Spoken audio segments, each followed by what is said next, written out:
মেয়েরা তোমরা সাবধান, আমাদের কম বেশি রান্নাঘরেই কিন্তু থাকতে হয়, তাই না? আবার এই রান্নাঘরেই কিছু অসতর্কতার জন্য অনেক বিপদেও পড়তে হয়। ঠিক তেমনই আমার সাথেও একটি দুর্ঘটনা ঘটেছিল, যেটা এখন আমি তোমাদের সাথে শেয়ার করব।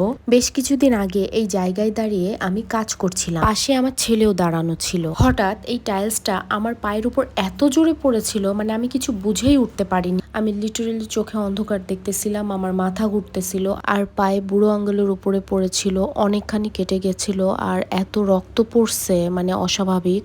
আমি অনেকদিন সাফার করছি, আর স্যান্ডেল অথবা জুতা কোনোটাই ভালোভাবে পরতে পারতাম না। মহান আল্লাহ তালার কাছে কোটি কোটি শুক্রিয়া যে আমার ছেলে পাশে দাঁড়ানো ছিল, ওর কোনো ক্ষতি হয়নি। বাট আমার চিল্লানো ওই অবস্থা দেখে ও অনেক ভয় পেয়ে গেছিল। ওই মুহূর্তে আমার আম্মু আমার বাসায় ছিল, তাই আম্মুই ওকে ম্যানেজ করছিল, সাথে আমাকেও। যাই হোক, আমি একটা কথাই বলবো, রান্নাঘরে যেহেতু আমাদের মেয়েদের অনেকটা সময় কাজ করতে হয়, কোনো জায়গা বা কোনো কিছুর যদি খুঁত থাকে সেটা অবশ্যই রিপেয়ার করে নেবেন।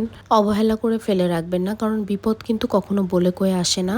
আমার তো জাস্ট মাঝখানের এই টাইলসটা খুলে পড়েছিল, পরে আমার হাজবেন্ড দেখার পর পাশের টাইলসও খুলে রাখছিল, কারণ ওইটাও নড়বড়ে ছিল, হঠাৎ ওইটাতেও যদি কোনো দুর্ঘটনা ঘটে যায় এই ভেবে। যাই হোক, পরে বাড়িওয়ালাকে জানানোর পরে তারা ঠিক করে দেয়। সো আশেপাশের অবস্থা বুঝে সাবধানে থাকবেন, আর বাড়িতে বাচ্চা কাচ্চা থাকলে তো আরো বেশি সাবধানতা অবলম্বন করতে হবে। সো আমিও এখান থেকে কিছু শিক্ষা পেয়েছি, যার জন্য ভাবলাম আপনাদের সাথে শেয়ার করি।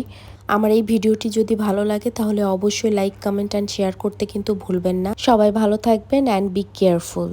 আল্লাহ হাফেজ।